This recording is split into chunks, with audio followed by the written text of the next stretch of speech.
Halo Sobat Warta Kota dan Tribuners, kembali lagi dengan saya Desi Selviani dalam acara Super Prediksi.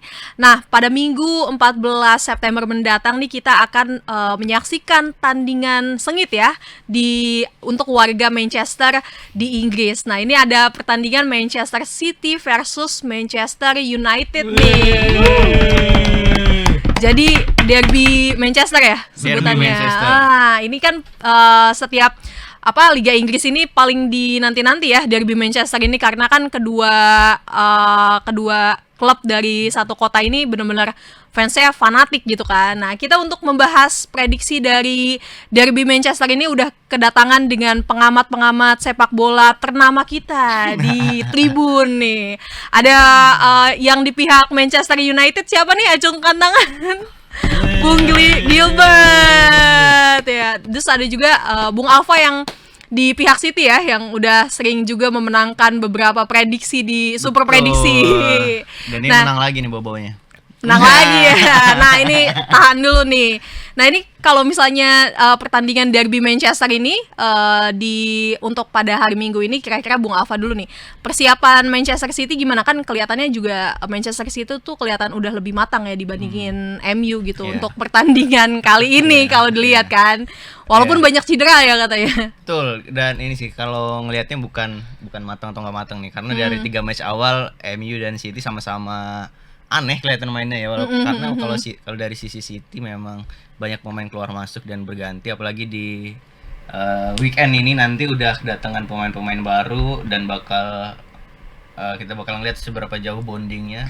Karena dari 3 match awal jujur ampas banget mainnya City, kalah lawan Brighton sama Tottenham. Tapi memang dari beberapa musim lalu City itu kesulitan lawan 2 tim itu gitu loh. Tapi agak pede kalau lawan. Tapi kalau lawannya Manchester ya kita bisa lebih percaya diri karena main kandang kan, dan Manchester juga 3 match awal nggak terlalu bagus juga.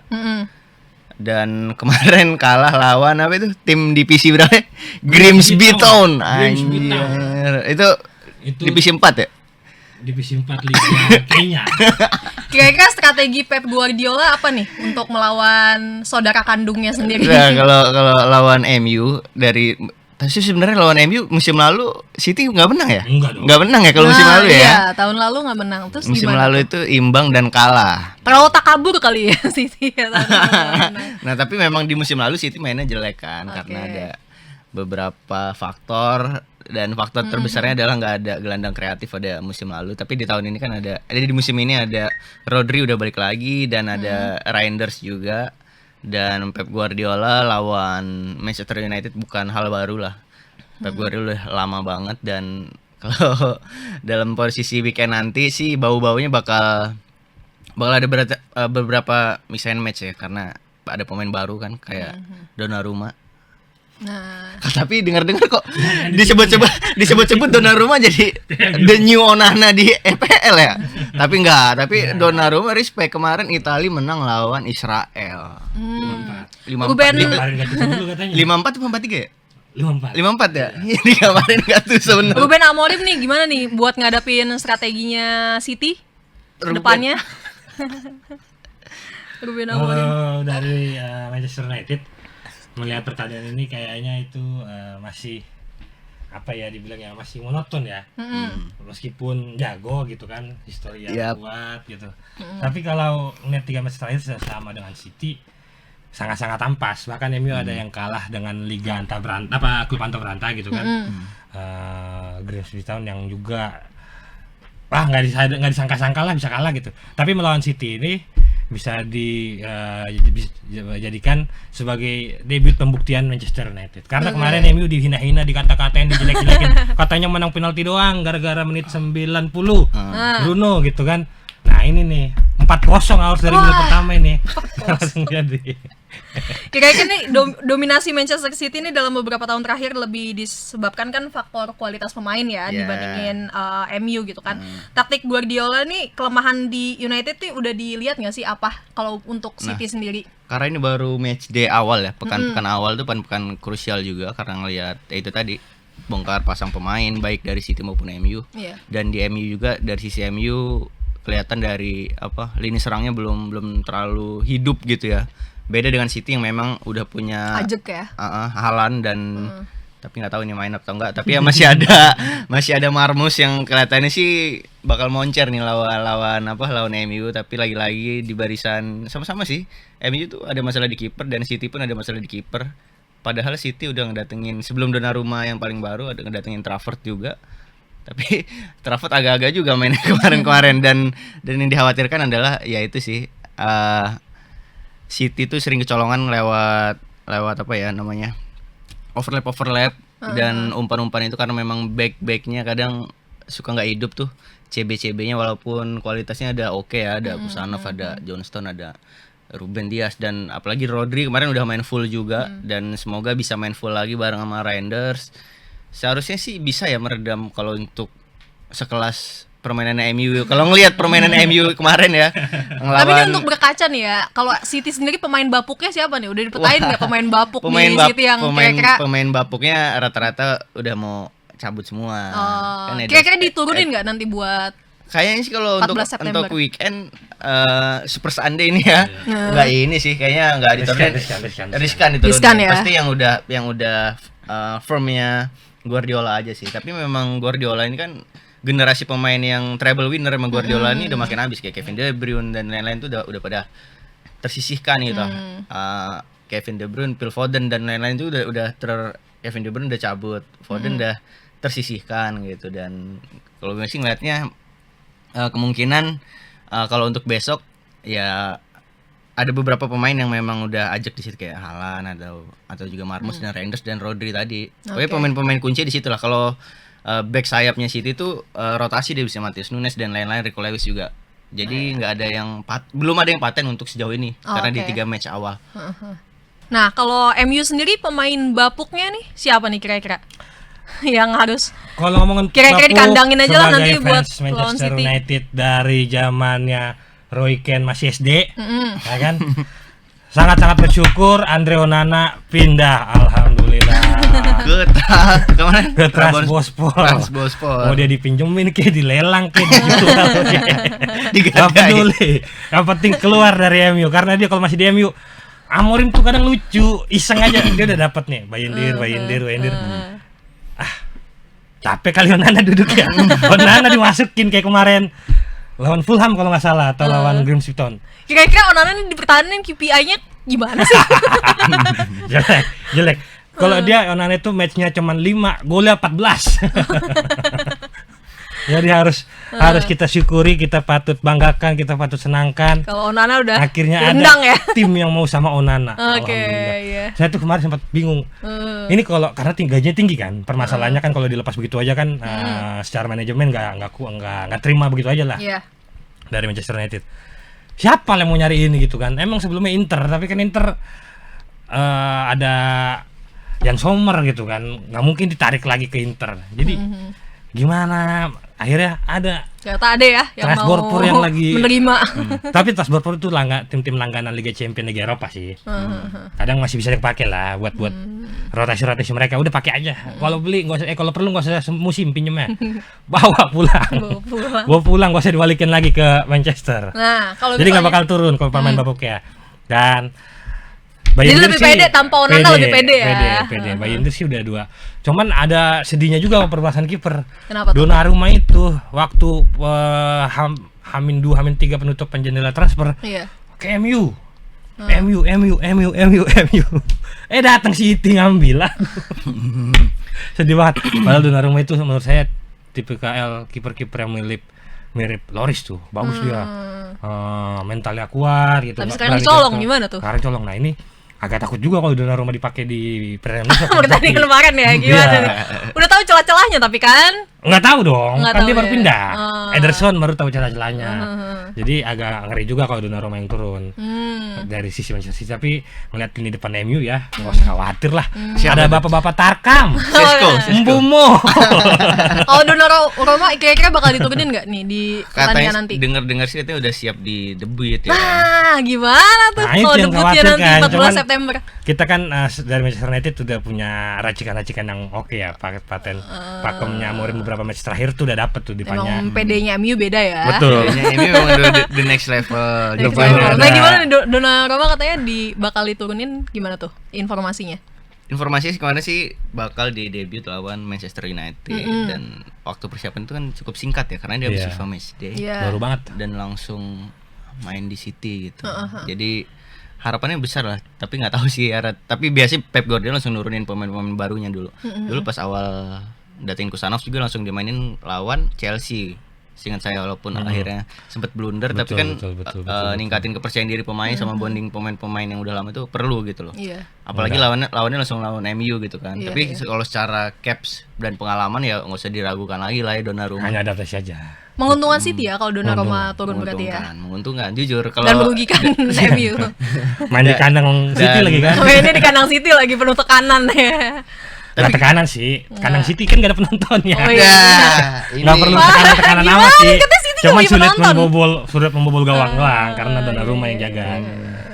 Kalau Ederson kan dia kadang-kadang maju, kadang-kadang mundur. Fanatisme kabupaten Iya. beda ya, lebih kuat ya. ball playing goalkeeper kita udah bakal mau cabut tuh ntar tuh. Udah nggak bisa lagi kita ngeliat kiper aneh-aneh di EPL.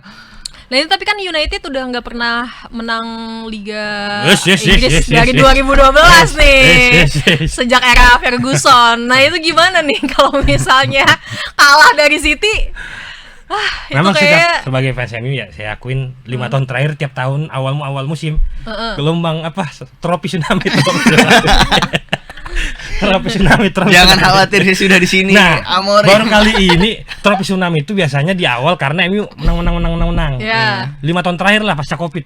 Jadi baru musim ini MU kalah di awal-awalnya.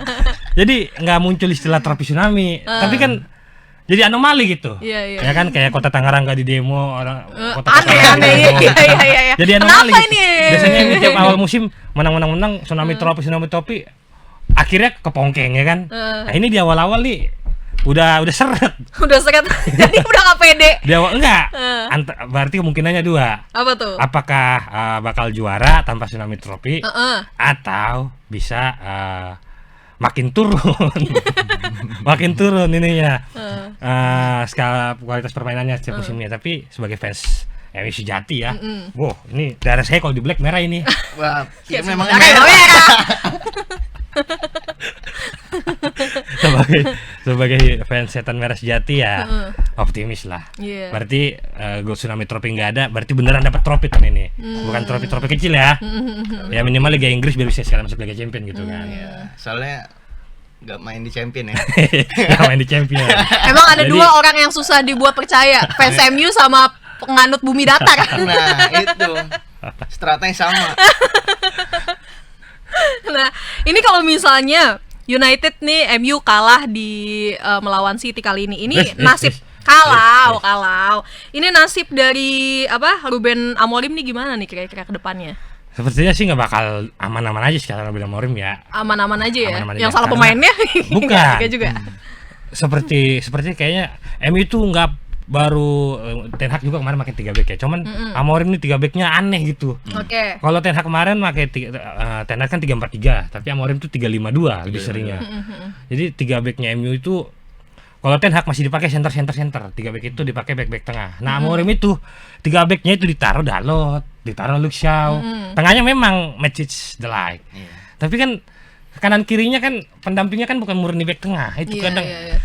kesel dan pakemnya MU dari zaman dulu itu 4 back. 2 back tengah, ada menara kembar dulu kan, Rio Ferdinand sama Nemanja Vidic. Tapi terobosan Amorim nih. Iya, tiba-tiba ada 3 back. Aduh, kadang agak bingung gitu kan. Enggak, sebenarnya belum jalan sih kalau dari lihat 4 pertandingan sama Grace Wilson enggak jalan sama sekali skemanya Amorim. Cuman akhirnya udah pemainnya sendiri aja kreasinya kayak gimana. Karena kalau nonton MU Pelatih itu nggak penting lah. iya, nonton MU itu di Yang awal-awal penting asik. pasti alur gitu main bola Oh, iya. kanan kiri nggak ada opsi untuk ngangkat ke depan terobosan ataupun Iya, overlap iya, nggak ada. iya. Tapi kalau udah di menit-menit 70, 65, Nah, 70 udah mulai baru membara pemainnya tuh. udah kayak nggak penting strategi. Iya. Baru pemain itu bergerak. Oke. Ada Bruno lagi penalti kemarin tendangnya ke atas. Untung yang kedua penalti menang. Gol. Kalau enggak mah aduh ampun sama Bruno Kasmir ya.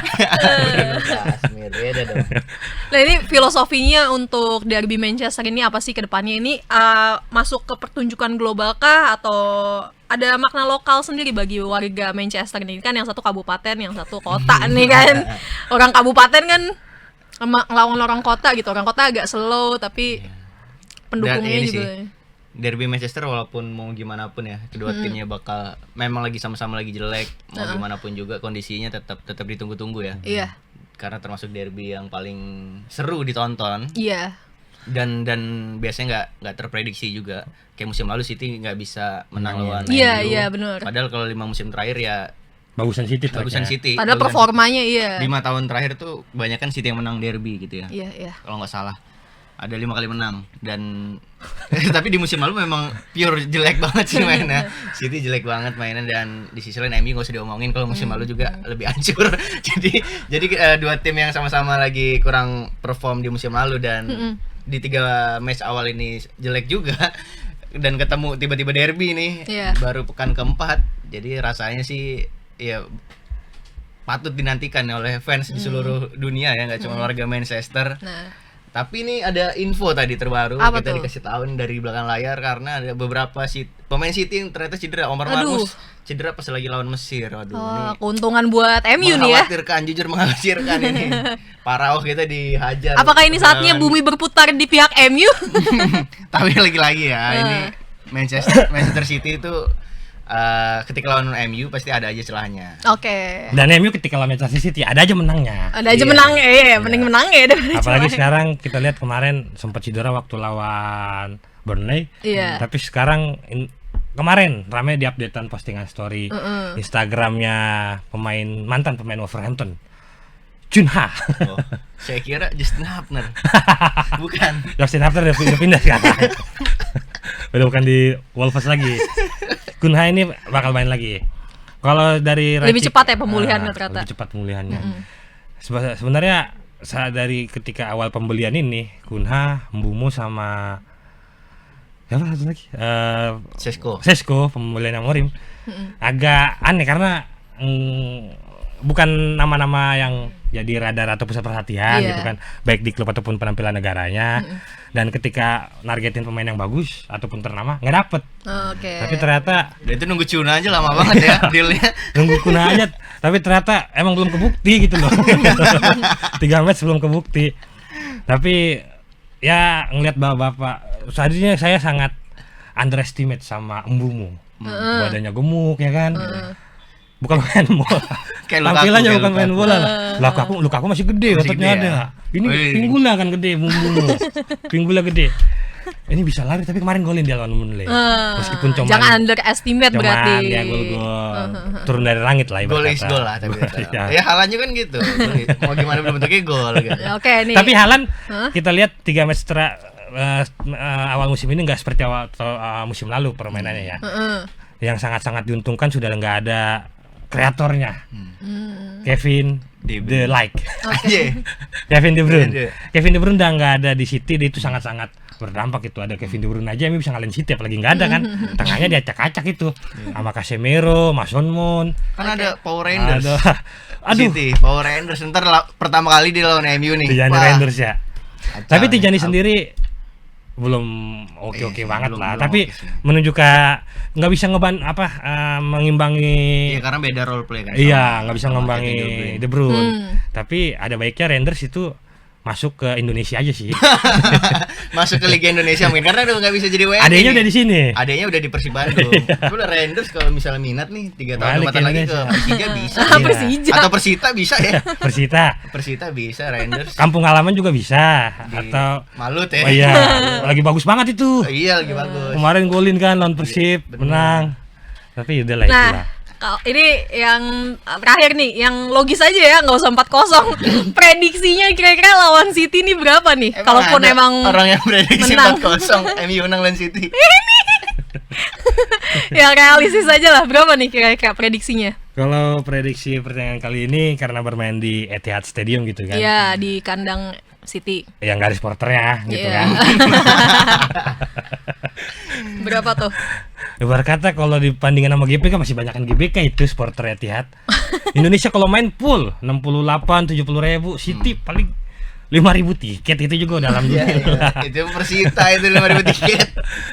Tapi karena main di kandang City dari 3 match terakhir kandang City, MU baru 2 kali seri. 1 kali menang. Itu yang menang terakhir yang ada gol dari Bruno Fernandes sama Amad Diallo. Dan ini jadi apa ya? Pemacu lagi kali buat menang ya. Karena MU kan kalau ketemu tim MU itu kayak Manchester United sekarang. Kayak Liverpool tahun 2014-2015. Ketemu tim kecil beko. Tapi kalau ketemu yang setara, kuat dia. Dijawanin. Udah berasa langganan Liga Champions padahal nggak masuk kan. Berapa jadi prediksinya? Ini harusnya bisa menang sih ya, harusnya melihat kondisi berapa dari menangnya? City yang agak timpang gitu kan. Terus siapa tadi City backnya Lazarus ya? Yang cedera. Vincent Kompany. Jadi City yang timpang, MU sepertinya harus bisa mengambil curi poin. Apalagi dengan 10 squad dengan kemenangan terakhir, kepercayaan diri tinggi. Kalau enggak kan? Iya. Sekarang ini lah siapa aja itu. Menang berapa ini jadinya prediksinya? Ragu-ragu. Jawabannya ragu-ragu menang berapa skornya? Kira-kira minimal ya. 2-0 atau 2-0. Iya, 2-0 atau Pede percaya diri boleh 2-0 sih. atau ya minimal 3-1 lah. 3-1. Haaland kalau nggak golin kan kasihan juga. Dia monster masa depan loh. Saya hanya Mbappe dia doang itu. Jadi harus diberi kepercayaan diri. Ini bukan hayalan babu kan, tapi bukan nih. Serius. Analisa 3 hari terakhir saya seperti itu. Oke, 3 hari terakhir. Ini gimana sih itu udah ketawa-tawa nih 3-1 katanya. Gimana kalau menurut City prediksi skornya berapa? Jadi kalau derby Manchester biasanya nggak ada gol-gol yang gapnya gede ya. Terakhir City itu menang 4-1 pernah di musim 21-22. Ya. Itu terakhir menang gede dan setelahnya itu ya mainnya 2-1, 2-0, 2-1 dan besok melihat kondisi kedua tim ini memang ada peluang Manchester United harus diakuin ada peluang buat curi poin. Tapi bukan City berarti poin penuh. Itu paling minimal banget City bisa main imbang sama MU, bisa 1-1 atau 0-0. Tapi kalau prediksi untuk menangnya sih kayak bakal menang tipis 1-0. 1-0 ya. Berarti MU nggak bobolin gawang dong kalau kayak gitu. Ya, bisa bobolin gawang kalau misalnya skornya bisa 1-1 atau 1-1. Kalau diketahui sekarang MU peringkat 9. City 14. Mau sombong. Memang harus disyukuri kalau untuk sekarang ya. Sekarang baru pekan awal. 3 masuk ke Oke lah. Harus di screenshot dari sekarang jadi Oke lah kalau kayak gitu ini apakah menjadi Liga Inggris kali ini apakah menjadi debut pertama MU untuk memutarkan kembali bumi yang sempat di bawah ya? Atau emang di bawah terus ini MU. Atau emang ini ya kesempatan City menang lagi buat lawan bounce back nih, buat City. lawan balik MU yang tahun lalu kalah ya. Jadi kita saksikan saja nanti pada Minggu 14 September untuk derby pertandingan Manchester City dan melawan Manchester United. Sekian acara Super Prediksi kali ini dan sampai jumpa.